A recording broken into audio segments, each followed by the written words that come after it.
Hello everyone, welcome back to my channel. आज है हमारा day 82 of our 90 day challenge for clearing CFA level 3। Myself Nancy Tanwar, CFA level 3 candidate, level 1 and level 2 mentor and also your friend and your partner in this entire journey for clearing CFA level 3। Guys, हम लोग अपने ethics पे थे, ठीक है। हम standard 1 professionalism पे थे और उसमें से हमने 2 जो सब स्टैंडर्ड्स थे वो कंप्लीट कर लिए थे। जो बाकी के बचे 3 थे वो हम आज कंप्लीट करेंगे, जिसका नाम है मिस रिप्रेजेंटेशन, मिस कॉन्डक्ट और कंपेटेंस।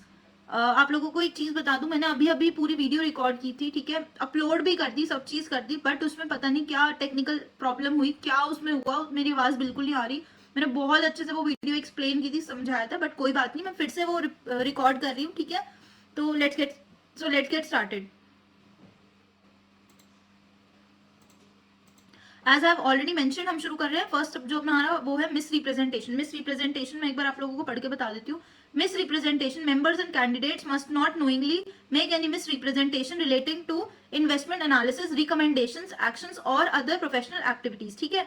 मिस रिप्रेजेंटेशन यानी कि अनट्रू स्टेटमेंट नहीं बोलनी और कोई भी चीज ऐसा नहीं करना कि आप ओमिट कर रहे हो, कोई भी चीज को झूठ बोलना या फिर सच को छुपाना, it is your miss representation. Member और कैंडिडेट को जानबूझकर ऐसे ये सब नहीं करना। ओरल रिप्रेजेंटेशन में, एडवर्टाइजिंग में, इलेक्ट्रॉनिक कम्युनिकेशन में, रिटन मटेरियल्स में। नोइंगली का मतलब है ऐसी चीज जो आपको पता होनी चाहिए या फिर आपको पता है, ये सारी चीजों को हम नोइंगली बोलते हैं। रिटन मटेरियल्स यानी कि research reports, but it is not limited to, ये सारी चीजें तो है ही included, but it is not limited to research report, under writing documents, company financial reports, market letters, newspaper columns और बुक्स। इलेक्ट्रॉनिक कम्युनिकेशन की अगर मैं बात करूं तो वो उसमें आएगा इंटरनेट कम्युनिकेशन, वेब पेजेस।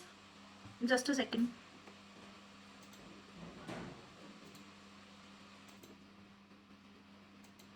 तो इसमें जो भी, ठीक है, मैंने बताया रिटर्न और इलेक्ट्रॉनिक कम्युनिकेशन क्या होते हैं। मेंबर्स और कैंडिडेट्स जो वेब पेजेस यूज कर रहे हैं उनको ये कंटिन्यूअसली, रेगुलरली उसको मॉनिटर करना बहुत ज्यादा जरूरी है, ताकि वो करंट इन्फॉर्मेशन शो करे, ना कि स्टेज इन्फॉर्मेशन शो करे।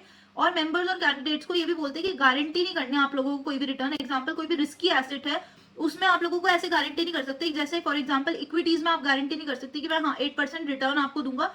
बट इन केस लाइक अगर फिक्स्ड इनकम है जिनका बिल्डअप ही ऐसा होता है कि जिसमें पता होता है कि हमारे रिजल्ट्स क्या क्या आएंगे, हमारी क्या क्या रिटर्न आएगी, वो आप लोग शो कर सकते हो, वो आप चीज बता सकते हो। और ऐसी केस में आप बता सकते हो जिसमें कि institution has agreed to cover any losses, तो आप उसमें बता सकते हो कौन कौन से आपके कितने रिटर्न होंगे, ठीक है। वैसे अदरवाइज आप लोग नहीं गारंटी कर सकते।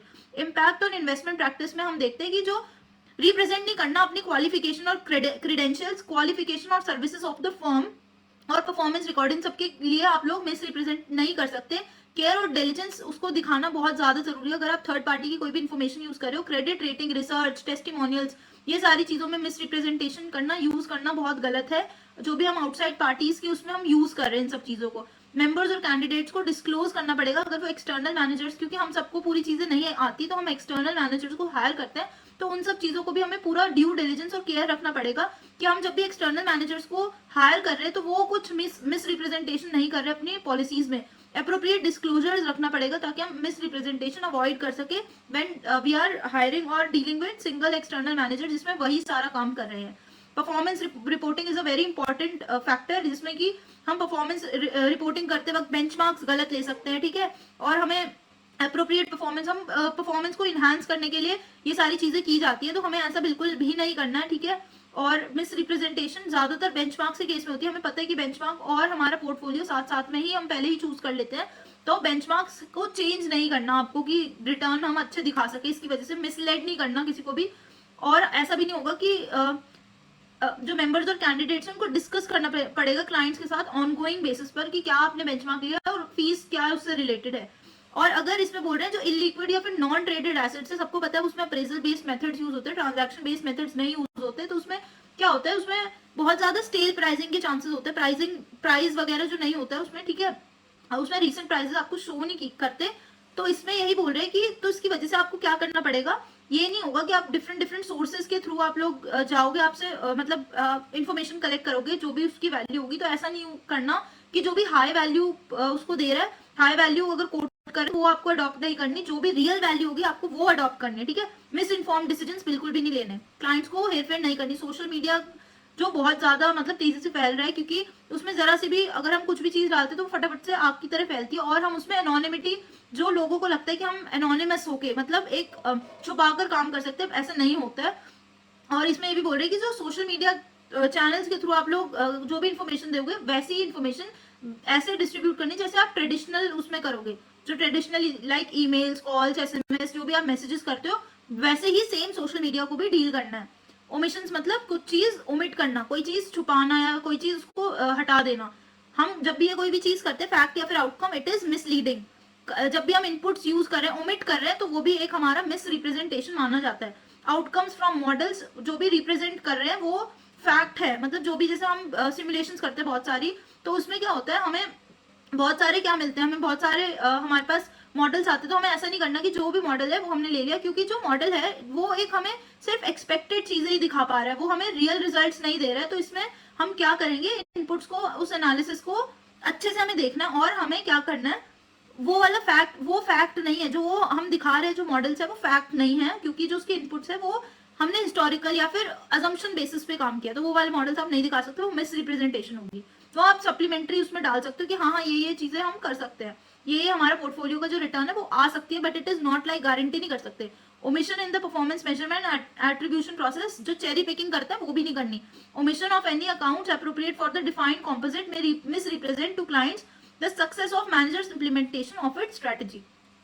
प्लैगरिज्म, प्लैगरिज्म होती है चोरी। चोरी नहीं करनी आप लोगों को, कोई भी जब भी प्रिपेयर कर रहे हो आप मटेरियल, उसमें चोरी नहीं करनी। मिस रिप्रेजेंटेशन किस किस चीजों में हो सकती है, या तो आप पूरी की पूरी रिपोर्ट किसी की चुरा लो और उस पर नाम ना लिखो, कुछ कुछ एक्सर्प्ट चुरा लो, एक यहाँ से लिया, एक यहाँ से, एक यहाँ से, और फिर अपना एक कंपाइल करके बता दिए, वो नहीं करना आप लोगों को। कोटेशंस आप लोगों को साइट करना बहुत ज्यादा जरूरी है कि किस ऑथर ने लिखा है, वो नहीं चुरा सकते। कोई स्प्रेडशीट्स नहीं चुरा सकते आप, चार्ट्स और ग्राफ्स नहीं चुरा सकते, स्टैटिस्टिकल एस्टिमेट्स और फोरकास्ट के लिए नहीं चुरा सकते, until and unless you do not credit that person, ठीक है। और अगर थर्ड पार्टी की कोई भी हम आउटसोर्स रिसर्च ये सब चीजें यूज कर रहे हैं जिसमें हम अपना नाम नहीं डाल रहे, वो हम यूज कर सकते हैं। उनको अपनी एबिलिटीज और extent of their expertise members और कैंडिडेट्स को ये चीज नहीं करनी। अगर कोई आप लोग ओरल कम्युनिकेशन या group meetings, visits with associates, इन सब चीजों में भी प्लेगरिज्म कर रहे हैं, तो वो भी एक तरह से वायलेशन माना जाएगा इस पूरी चीज का। अगर जो भी हमारी वीडियो देख रहा है वो CFA level 1, level 2, level 3 candidate या मेंबर हो सकता है, तो अगर आप लोग मेरी वीडियो को भी चुराएंगे तो वो भी प्लेगरिज्म में ही आएगा, ठीक है। तो इसको याद रखना। Preparation of research reports based on multiple sources of information without acknowledging the sources is a violation.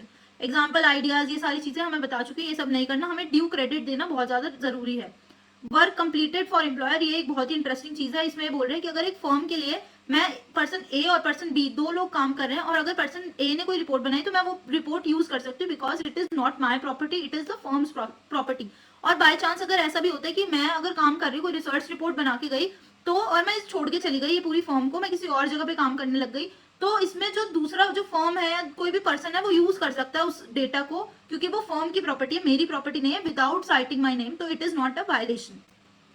इसका रिकमेंडेड प्रोसीजर्स क्या क्या होंगे? इसका रिकमेंडेड प्रोसीजर्स है कि अपनी क्वालिफिकेशन और जो सर्विसेज है एक लिस्ट बना लो और प्रॉपरली उसको अच्छे से साइट करो, अनइंटेंशनल मिस रिप्रेजेंटेशन मत करो। और एम्प्लॉयर्स को बोलते हैं एक रिटर्न लिस्ट बना दो अवेलेबल सर्विसेज की और डिस्क्रिप्शन की कि क्या फर्म की क्या क्या क्वालिफिकेशन है। सजेस्ट करो जो भी फर्म्स की सर्विसेज है, क्वालिफिकेशन है, कंपनसेशन, सब चीज एकदम खोल के चलो, ठीक है, बता के चलो।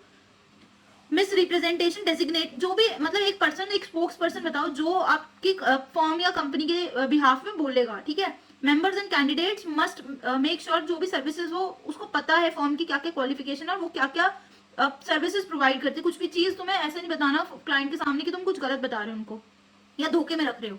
ये भी बताना अगर तुम किस चीज के लिए एक्सटर्नल मैनेजर को हायर करो, किस चीज के लिए नहीं। क्वालिफिकेशन, अपनी खुद की क्वालिफिकेशन समरी बतानी। वेरीफाई करना आउटसाइड, अगर तुम कोई बाहर की इन्फॉर्मेशन ले रहे हो तो उसको तुम्हें ड्यू डिलिजेंस को वेरीफाई करना बहुत ज्यादा मस्ट है, क्योंकि क्लाइंट किसका है, बाहर वाले का नहीं है, आपका क्लाइंट है, तो आपका रिस्पॉन्सिबिलिटी बनती है उसको पूरा अच्छे से सर्विस देना। मेंटेन करना वेब पेजेस, रेगुलरली उसको मेंटेन करना, स्टेल इन्फॉर्मेशन को हटाना, करंट इन्फॉर्मेशन को लगाना, कोई कुछ भी चीज मिस रिप्रेजेंटेशन करते हुए नहीं लगाना। प्लेगरिज्म पॉलिसी बनाना जिसमें मेंटेन कर सके हम कॉपीज बहुत सारी, एट्रीब्यूट करे कोटेशंस, एट्रीब्यूट करे समरीज। अब हम आते हैं अपना मिसकंडक्ट में। Misconduct is basically related to deceitful, कोई भी चीज नहीं करनी, डिसऑनेस्टी नहीं करनी, फ्रॉड नहीं करना, कमिट नहीं करना, जो भी ऐसी चीजों में जिसमें कि आपकी प्रोफेशनल रेपुटेशन, इंटेग्रिटी और कंपेटेंस को हानि पहुंचे।